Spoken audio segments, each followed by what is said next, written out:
Okay.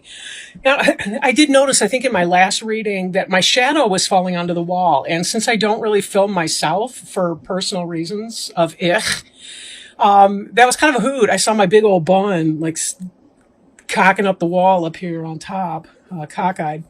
Anyhow, that's as close to an image of me as you're going to get, other than possibly the thumbnail. I think the thumbnail I changed to a picture, but anyway, whatever. So what's at the bottom of the deck is the Nine of Imps in the reverse. And this is the Nine of Wands in other decks, which is about success in a battle, but kind of feeling like a wounded warrior. Like you've been through the steps and all the rest of that. But it's kind of a time where the battle's over. You've kind of got this wall of protection behind you, but it's also symbolic of the wall internally. In the reverse position, the Nine of Imps can be about the struggle still going on for you. So there may be issues where you still haven't quite yet come to that resolution. But know that the Nine of Imps is a successful card in the upright. So it may just be that energy is delayed for you. Sometimes, though, we do tend to put walls around ourselves, walls around our heart, walls around our mind. We resist things. Sometimes we do add on the layers of protection. We're very guarded against other people.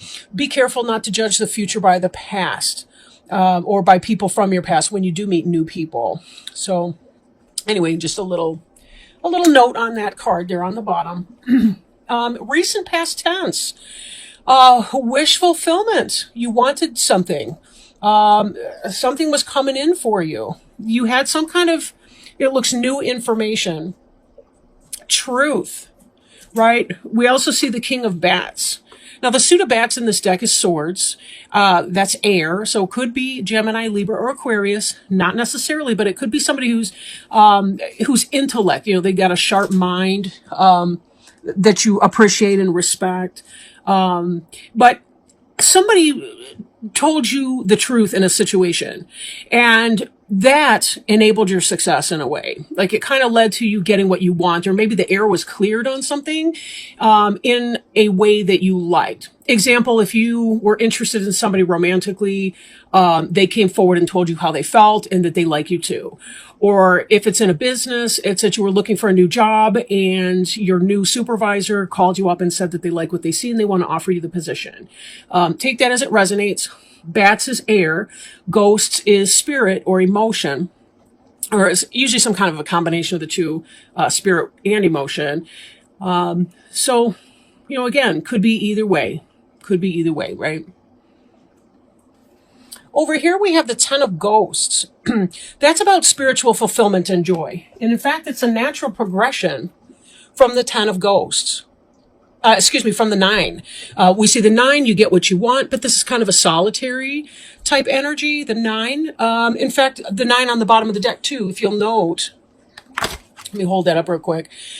This Nine was about one person sallying forth while the other 8 are behind him or her.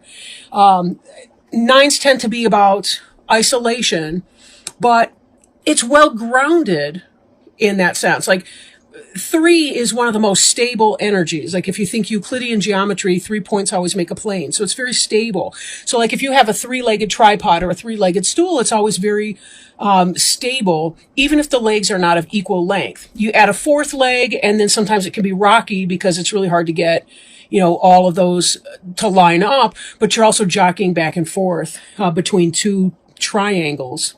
If one of those legs is short. I hope I didn't confuse people to hell with that one. Anyway, but with the Nine of Ghosts, wish fulfilled, you did something, it was an individual enterprise, but then you moving into this current energy, which is about happy family, spiritual life. You'll notice that the kids are dressed up like trick-or-treaters and they're dancing in the foreground. And then the happy parents in the background, they're looking at all the joy, they're feeling great. They've got the ghosts are like party lights up above them, clear sky, beautiful full moon. Just really a joyful time. A joyful time and some celebration. But, that having been said, something else is occurring as well that may be a disappointment. even though you have this desire for your wish to come true, for everything that you want, and you've got this truth that's out there that's being spoken, there still may be some kind of a loss or a disappointment. Since the Nine of Ghosts and the Ten of Ghosts are kind of what's on your mind or what you're thinking about, kind of what you hope, what may come to pass or manifest, but again, this is kind of where you're pointing your mind. It is the case that there's some sort of a disappointment. Like, this offer is in fact going to come true, because this is about basis of matter. This happened, but I'm thinking that it might not have been all that you were hoping for with the Ten of Ghosts, but there might be a little bit of a disappointment in here. Part of you're experiencing the joy that you were wishing for here. It may be about being careful not to take the pessimistic viewpoint, but to be optimistic and to celebrate the things that you do have. Like in this, we've got the pumpkin person here is looking at the bucket that's spilled over and the water's pouring out of it. Excuse me. But there's another bucket over here behind his leg. So it could be that you're looking at the loss and not the gain. The job is offered to you, but you were hoping to get more pay. Or maybe you didn't get the hours that you wanted, even though overall it was a good thing. This is kind of a cup is half full, half empty kind of mentality. You get to choose though, right? I can control what I think, say, and do. And that goes for every person. There may be exceptions where people have serious mental illness or mental retardation or some sort of thing, developmental delay. But in the case of the typical, I want to say the statistical normative, most of us do have some level of choice or control over how we think or what we think about the things that we perceive. We need to turn our focus away from the loss here. That's not to say that we don't process our emotions over the disappointment. We do need to do that, because there is a point too where we kind of abandon ourselves when we don't allow ourselves to acknowledge our disappointments or our hurts or our emotional pain. But once that is processed, then it's time to really to turn your attention to what is there and to have your gratitude. Always in life, it's about a balance. It's always that balance between the negative and the positive. And we need the negative in part to help us understand the things that are positive. If you didn't know disappointment and loss, you may not be in tune with what it is that you actually do want to have happen. Okay? Now, here we have the Three of Imps card. The Three of Imps in the reverse. In the upright position, this is about waiting for your ships to come in. Like, you've done the work, whatever that is for you, to put it out there. In this, it could be that your ships are delayed. They haven't launched yet. They haven't set to sea. You're still maybe gathering the material. They're still loading the ships. You're still trying to figure out, to extend this metaphor, who your shippers are going to be, right? Before you can move your merchandise forward to your new horizon, and get going on that. But it can also be about a struggle with a partnership and collaboration. For example, the one person's got this branchy leaf over here and the other two have torches. It could be that you may not be seeing eye to eye with somebody.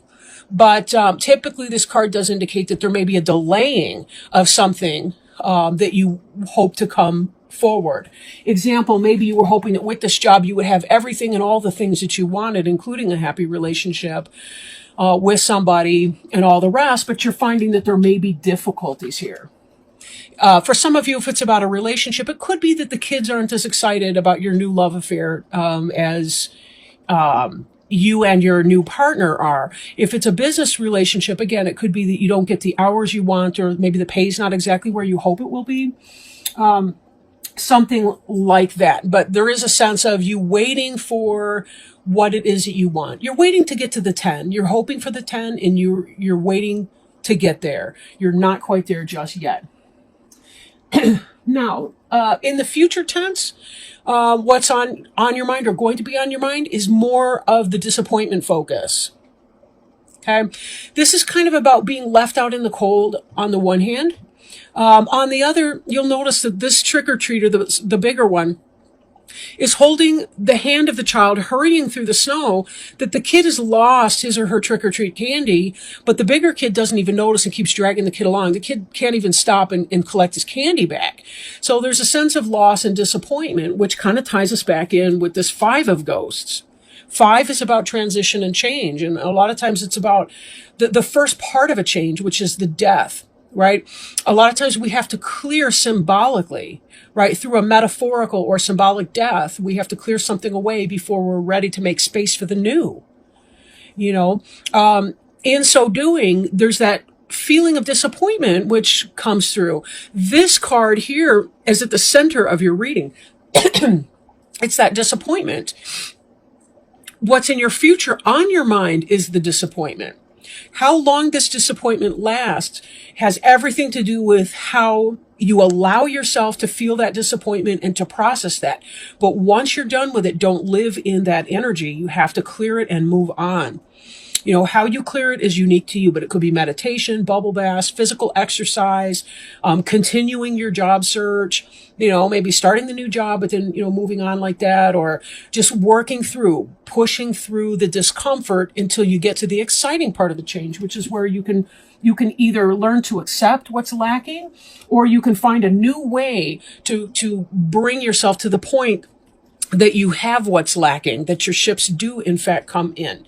This in the reverse implies a delay in the energy, not a no way in the energy.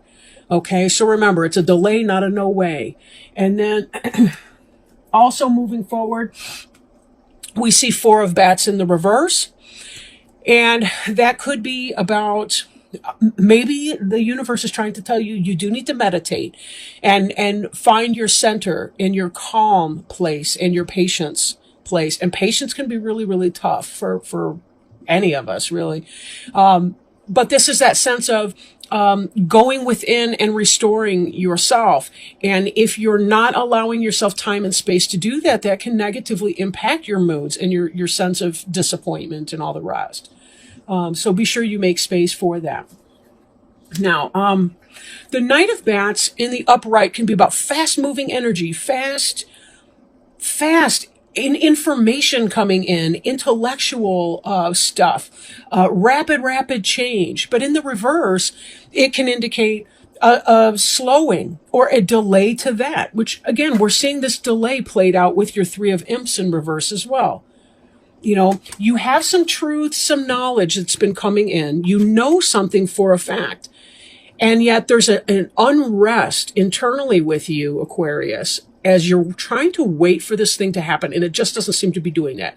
Now, for some of you, this Knight of Bats could be immature energy, backstabbing, spying type energy. Like, how people spy on you in your social media and this and that.